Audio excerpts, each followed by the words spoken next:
et bienvenue ou re-bienvenue sur ma chaîne La Bibliothèque d'Emilia. Aujourd'hui on se retrouve pour une vidéo pile à lire de décembre, je dirais même pile à lire de Noël, puisque cette pile à lire ne va comporter que les livres que je lirai donc du 1er décembre au 24 décembre. Je me laisse le choix et le soin la semaine entre Noël et jour de l'an de lire ce qui me vient, potentiellement des livres que je devais lire avant la fin de l'année, voilà, je verrai ça le moment venu. Là, on va se concentrer sur la période de l'Avent.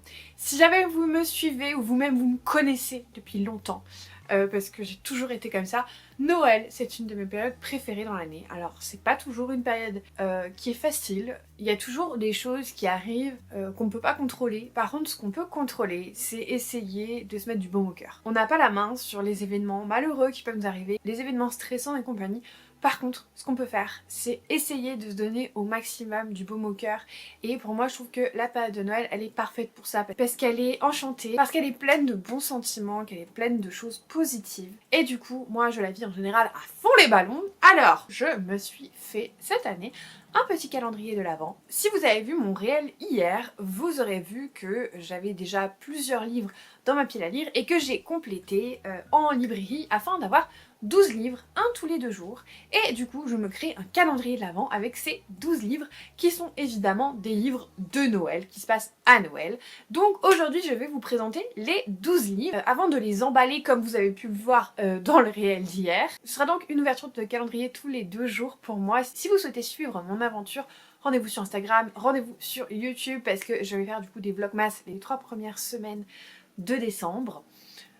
Sachant que pour la dernière semaine il reste 3-4 jours, je ferai pas de vlogmas sur cette période, puis en plus souvent c'est une période où je cours un petit peu de partout. Mais du coup voilà, je vais vous présenter les 12 livres que j'ai sélectionnés cette année pour mon calendrier de l'Avent. Je vous avoue que j'ai très hâte parce que du coup c'est moi qui ai choisi les livres, enfin j'en ai surtout reçu pas mal, on va pas se mentir, mais c'est mon mari qui a décidé de l'ordre. Donc je ne sais pas quel livre je vais piocher à quelle journée, à l'exception de 2. Le premier parce que j'ai envie de commencer par celui-là, et un livre qui sera pioché en week-end sur, donc pas un dimanche, donc c'est le seul qui sera pioché en samedi, donc ça doit être le 14 décembre, quelque chose comme ça. Parce qu'il est énorme et que je sais qu'il me faudra 2 jours assez light pour pouvoir le lire, donc voilà, j'en ai 2 que j'ai casés et les autres c'est mon mari qui a choisi l'ordre. Pourquoi tous les 2 jours? Bah tout simplement parce que en travaillant ça m'est pas possible de lire un livre par jour. J'aurais adoré avoir 24 livres, bon, ça aurait coûté beaucoup plus cher quand même, mais j'aurais adoré avoir 24 livres pour 24 jours, mais honnêtement c'est pas faisable. Et en plus je pense que 12 livres c'est largement suffisant, sachant qu'en parallèle je regarde des téléfilms de Noël. Attention à la surdose, c'est pour ça que là je vais faire 3 catégories mais que vous verrez peu, il y en a quand même quelques-unes, de romances de Noël parce que je les regarde déjà. Donc si je veux pas faire une overdose, vous verrez j'ai mis d'autres genres. Donc je vais du coup diviser cette vidéo en 3 parties. La première c'est les Cozy Mystery de Noël qui est la plus grosse partie. C'est la moitié de mes lectures. Voilà. C'est un genre que j'apprécie, vous le savez, le Cozy Mystery. En plus je suis une lectrice de saison donc forcément quand ça se passe à Noël, j'adore ça. Ensuite nous avons 3 romances de Noël. Quand même, 3 romances. Je trouve que c'est pas mal sur 12. Et enfin 3 livres que je ne saurais pas qualifier. Voilà, je sais pas si c'est plutôt de la littérature, de la romance un petit peu, je sais pas comment qualifier ces livres à part que c'est de la littérature contemporaine. Voilà, donc je vais vous présenter tout ça et on va commencer du coup avec le plus gros tas qui est donc les Cozy Mystery de Noël. Alors il y en a un, j'ai un peu triché, c'est pas vraiment un Cozy Mystery, mais ça ressemblait quand même et je trouvais ça pas logique de mettre ça dans la catégorie contemporain. Il s'agit du Anne Perry de cette année, publié chez 10-18, qui est très beau, hein, qui brille. Ça s'appelle Un Noël en manoir et il est tout petit, donc j'espère que mon chéri me mettra ça par exemple un lundi, parce que quand je vais piocher le lundi, j'avoue que ce tout petit livre de 182 pages format poche, je serais bien contente de savoir que j'ai le temps de le lire sur 2 jours. Donc là on va suivre Lady Vespasia qui va partir avec son époux chez des amis. Il faut savoir que son époux est un ancien directeur des services secrets britanniques, donc le MI6. Et donc pendant ce dîner, son fameux époux va avoir des informations concernant une affaire qu'il n'a jamais résolue et il va, à l'insu de son épouse qui elle avait juste envie de passer un bon moment, mener un petit peu l'enquête. Voilà, ça fait très longtemps que j'ai pas lu un Anne Perry de Noël. C'est vrai que c'est un petit peu les classiques à Noël, voilà, c'est un espèce de roman policier, roman, je sais pas, pas vraiment Cozy Mystery, mais on peut quand même le mettre dedans. Voilà, il sera tout petit, il sera lu très rapidement je pense. Merci 18 du coup pour l'envoi de ce livre. Le deuxième Cozy Mystery que j'attrape, c'est Cozy Christmas Mystery, Murder Party au manoir de Karine Pitocci, publié chez La Bête Noire. Alors, ce n'est pas un service de presse, mais j'ai été sélectionnée pour faire partie des partenaires La Bête Noire pour l'année prochaine, donc je suis hyper contente. Mais du coup, vu que j'ai un an de retard, va peut-être falloir que je lise le 3 rapidement. Parce que sinon, si jamais je reçois le 4, ça va être compliqué. Donc, c'est Karine Pitocci qui est une autrice française. J'ai lu le tome 1 l'année dernière et vu que j'ai un an de retard sur la publication, parce que quand c'est sorti la première année, j'avais pas connaissance de ce livre. Et bien là, je passe au tome 2. On suit une femme qui s'appelle Joanne et qui est scénariste pour une célèbre série télé au Royaume-Uni. Et en fait, là, elle va aller avec son neveu qui est youtubeur dans un manoir hanté pour une murder party de Noël. Voilà, je pense avoir plus. J'avais beaucoup aimé l'année dernière. C'est juste que j'avais lu ce livre à une période où même avec toute la bonne volonté du monde, c'était compliqué de garder le moral. Pour ceux qui étaient là l'année dernière, ils se souviennent de mes péripéties. Mais du coup, hâte de découvrir ce deuxième tome, surtout que quand c'est une autrice française, on adore. Ensuite, un service de presse. Celui-ci, c'est celui que je garde pour le 1er décembre parce que je l'ai reçu il y a quelques temps maintenant et que j'ai très envie de le lire. Et je me dis que commencer par ça, ce sera parfait. C'est publié chez Verso, c'est le tome de Noël de Tante Dimity. Donc Tante Dimity et le mystère de Noël de Nancy Atherton. Pour rappel, c'est l'histoire de Laurie qui va se retrouver héritière d'une certaine Tante Dimity qu'elle pensait être juste une invention de sa maman. Un personnage un peu fantasque. Du coup, elle hérite de toutes ses possessions et se rend en Angleterre pour rassembler toutes les histoires qui parlent d'elle. Et en fait, sur place, elle se rend compte que Tante Dimity est toujours là, sous présence un peu fantomatique. Elle n'est pas énormément là, mais elle est par là. Et donc là, c'est le tome de Noël, c'est le tome 4. Il y a eu un préquel aussi qui concernait pas Laurie, donc le duc de Penford Hall, je crois. Donc très contente de retrouver Laurie. Puis en plus, pour un petit livre de Noël, ça va être trop chouette. Ce sera donc ma première lecture de ce calendrier de l'Avent. Toujours en service de presse, j'ai reçu encore un petit livre qui va se lire très facilement, et ça c'est chouette. C'est La femme de chambre sauve Noël de Nita Prose, publié chez Kero. C'est la version poche de Calman Levy. Et donc, j'avais lu le premier tome de La femme de chambre et j'avais pas lu le deuxième. Mais quand j'ai vu qu'il y avait une nouvelle de Noël, je me suis dit que de toute façon, je ne me sentirais pas perdue. Surtout que dans le résumé, j'apprends des choses que je savais déjà. Donc, c'est pas trop grave. Peut-être que ça me donnera envie de lire le tome 2 du coup. Nous verrons. La particularité de cette saga, c'est que l'héroïne est très spéciale. Moi ça m'avait plu, j'avais bien aimé. On est sur une comment dire, représentation d'un certain spectre. Moi je pencherais plutôt pour l'autisme assez sévère, mais voilà, il y a des débats là-dessus. Peut-être que ça me donnera envie de lire le tome 2, nous verrons. Encore un service de presse. Il s'agit du fameux livre que je vous ai dit que j'aurais besoin de lire sur tout un week-end où je travaille pas. C'est Iris et le meurtre de Noël de M.B. Shaw, publié chez Cherche Midi. On suit Iris qui est portraitiste et qui fuit Londres et son couple par ailleurs, pour s'installer en campagne. Elle va louer un cottage qui appartient à un auteur de romans policiers à succès et son épouse qui va commander un portrait donc à Iris, et petit à petit elle va se rendre compte qu'il y a des non-dits. Surtout qu'au lendemain de Noël on va retrouver le corps de l'un d'entre eux, lequel et qui a fait quoi. Nous verrons. Comme vous le voyez, c'est quand même une bonne brique, je crois qu'il fait plus de 500 pages. J'avoue que quand je l'ai demandé, je m'attendais pas à ce qu'il soit aussi gros. Parce que c'est vrai que les Cozy Mystery sont toujours assez fins en général, c'est pas très épais. Et là, ce 515 pages, j'avoue qu'il m'a un petit peu surpris, surtout qu'on est sur un format grand format. On n'est pas sur un semi-poche comme d'habitude. Mais du coup, c'est pour ça que celui-ci, je l'ai mis d'ores et déjà au bonjour, parce que je me vois mal le prendre un lundi éreinté, me dire que le lendemain je vais aussi travailler sur place. Bref, vous avez compris l'idée un petit peu.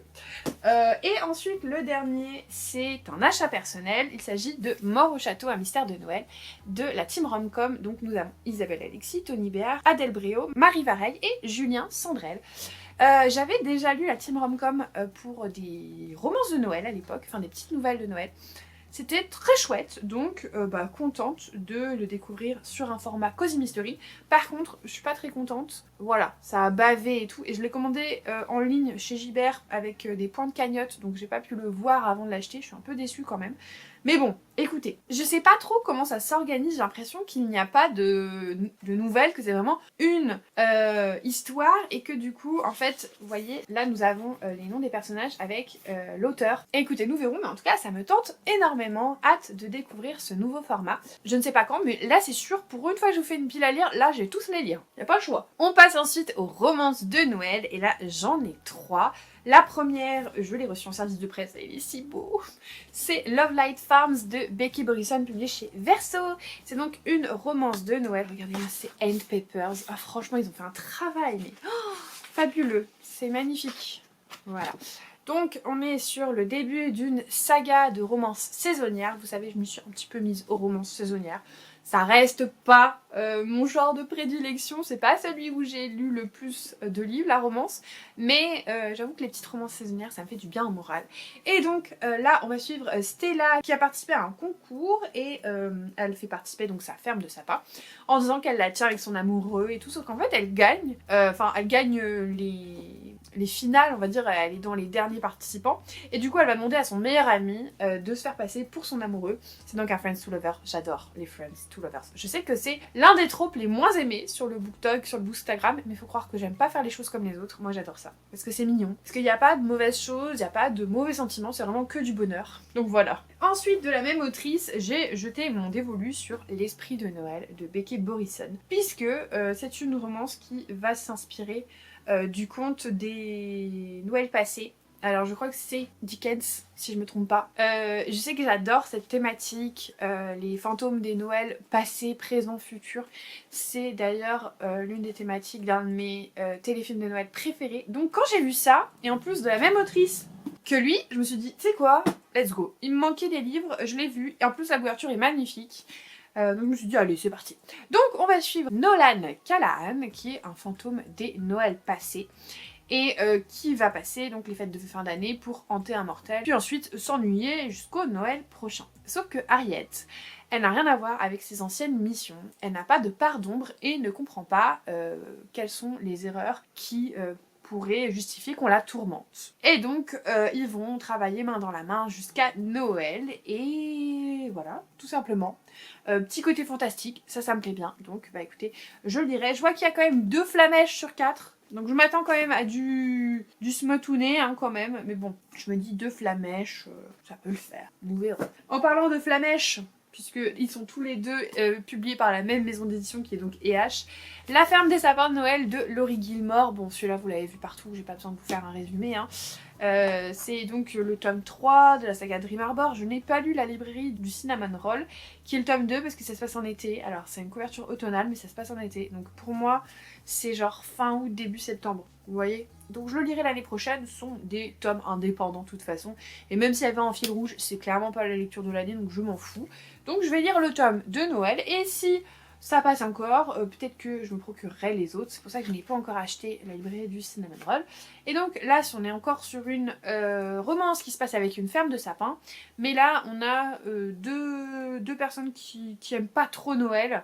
Enfin, surtout une qui a une ferme de sapins, et puis l'autre vient pour essayer de retrouver un sens à sa vie. On nous parle de Grumpy Sunshine, voilà, romance de Noël cosy. Bah écoutez, nous verrons si c'est cosy. De toute façon, vous le verrez avec moi si vous regardez les vlogs et si vous regardez les réels. Donc on verra ça tous ensemble. Et on va passer donc à la dernière catégorie, qui est la catégorie un petit peu fourre-tout. Vous aurez remarqué par ailleurs qu'il n'y a pas de fantaisie. Simplement parce que déjà, les tomes de Noël dans les fantaisies, c'est pas ce qui est le plus courant.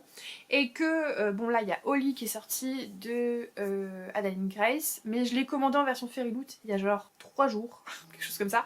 Et du coup je le recevrai en février, donc ce sera pour l'année prochaine, parce que j'aimerais bien refaire, je pense, si ça marche bien, le même système. Et il y a aussi Spectacular de Caraval, qui est une nouvelle, et en fait à la base je voulais la prendre, mais en anglais, parce que clairement je vais pas payer 40 balles pour un livre juste parce qu'il est fait en calendrier de l'Avent, clairement. Surtout pour un livre qui est une nouvelle de Noël, d'une saga que j'aime pas plus que ça, clairement. C'est non. L'objet livre est magnifique, hein, mais c'est non. Et donc je voulais le commander en version anglaise, et puis bah j'ai oublié. je l'ai complètement zappé et je m'en suis rendu compte une fois que j'avais terminé ma pile à lire, donc je me suis dit écoutez, au pire ce sera pour l'année prochaine. Voilà, donc c'est pour ça qu'il n'y a pas de fantaisie. Et je pense que après toute cette overdose de Noël, entre Noël et Jour de l'An, je risque de me taper de la bonne fantaisie, de la bonne pavasse, ou du moins en janvier, je vais attaquer sec. Donc bref, revenons à nos moutons. Les 3 livres inclassables, le premier c'est Un hiver à New York de Josie Silver, publié chez Pocket. Je crois que c'était chez Charleston en grand format. On suit une jeune fille qui s'envole pour New York suite au décès de sa mère. Et elle ne connaît un petit peu rien à la ville, mais elle va rencontrer un jeune homme devant un glacier. Mais en fait, elle a une photo de sa mère avec un jeune homme devant un glacier à New York et donc va se rendre dans cette boutique qui est en faillite, comme lui explique le neveu du patron, et je pense qu'elle va retrouver un petit peu goût au bonheur. C'est l'autrice de Crazy Spooky Love que j'ai également dans ma pile à lire. Je ne connais pas encore cette autrice, donc bah écoutez, nous verrons. En tout cas, ça a l'air dramatique et poignant, donc j'espère pleurer. Voilà, comme ça c'est dit. Ensuite, un livre Nami que je devais lire pendant ma période de partenariat et que j'ai complètement mis de côté parce que j'avais mon mariage à préparer et que clairement j'avais pas le temps. Mais du coup, c'est parfait pour la saison. C'est Le chat qui a sauvé Noël de Lily Hayward. Donc là, on suit Mina, qui reçoit un mot un petit peu violent de son parrain, dont elle n'avait pas de nouvelles en fait pendant des années et des années. Qui a coupé les ponts assez brutalement et elle vit un petit peu pas mal de nostalgie par rapport au moment qu'elle a pu passer avec lui. Et quand elle comprend que son parrain a besoin d'elle pour s'occuper de son chat, parce qu'il est hospitalisé son parrain, elle va quand même partir pour une petite île au large des Cornouailles où elle avait l'habitude de passer ses vacances. Et donc je pense qu'elle va vivre voilà Noël avec le folklore, avec le chat qui a un petit peu, comment dire, je pense l'excuse mais qui va avoir un petit peu sa place aussi. Voilà, écoutez, je vais lire les avis de mes collègues du coup. On a alerte coup de cœur pour cette épopée familiale sur une île des Cornouailles au son des légendes de Yule. Et ça c'est Sandy Thierry qui a dit ça. Et bah, ça donne envie, n'est-ce pas allez, une autre au hasard, du mystère, un brin de rivalité, une pointe de romance et de la tendresse forment un mélange qui fonctionne parfaitement. C'est Ma pause livresque qui dit ça. Oh, ça donne envie ça aussi. Allez, une petite dernière, juste comme ça. Un roman qui regroupe tout ce que j'aime, une ambiance de Noël, des secrets enfouis et un chat, une histoire parfaite où la magie opère et renoue les liens, des chroniques de Béret. Hâte de découvrir le chat qui a sauvé Noël. Et enfin, le dernier, alors ça c'est une autrice, j'en entends parler, en veux-tu, en voilà. Depuis que je me souviens que je regarde des vidéos booktube, notamment les premières que j'ai suivies c'était Rêve ta vie en lecteur, donc Louise, mais qui lisait pas ce genre de livre, donc c'est pas elle qui en a parlé, mais je suivais aussi les premières personnes que j'ai suivies à part Louise, c'était Margot de Margot Liseuse et Steph de Piketty Booking. Et les deux, il me semble, parlaient beaucoup de cette autrice, donc cette année je me suis dit it's time. Je vois pas pourquoi je ne découvrirais pas cette autrice qui a l'air incroyable, c'est Debbie Macomber. Donc là c'est Noël d'une rive à l'autre, publié chez Charleston, que j'ai acheté avec mes sous d'ailleurs. Je crois que là, à part le Nami et Love Light Farms, sur les 2 derniers tas, j'ai tout acheté moi-même, comme ça je vous dis. Donc on est à la veille de Noël sur une île avec Avery qui va embarquer sur un ferry pour rejoindre Seattle pour passer des fêtes avec son frère, sauf qu'il y a une panne qui va immobiliser tout le bateau. Et donc elle va faire la connaissance de plusieurs passagers qui ont chacun une histoire très particulière et donc je pense qu'on va découvrir toutes ces personnes et que ça va être un joli moment de partage, de bienveillance et c'est exactement ce que j'attends pour Noël, pour cette période que j'aime tant et qui me réconforte. Donc voilà, en plus, je sais pas si vous voyez mais il y a un vernis sélectif qui est très joli. Donc voilà, j'espère que cette pile à lire vous aura hypé. N'hésitez pas à me dire quel est le livre qui vous tente parmi cette sélection.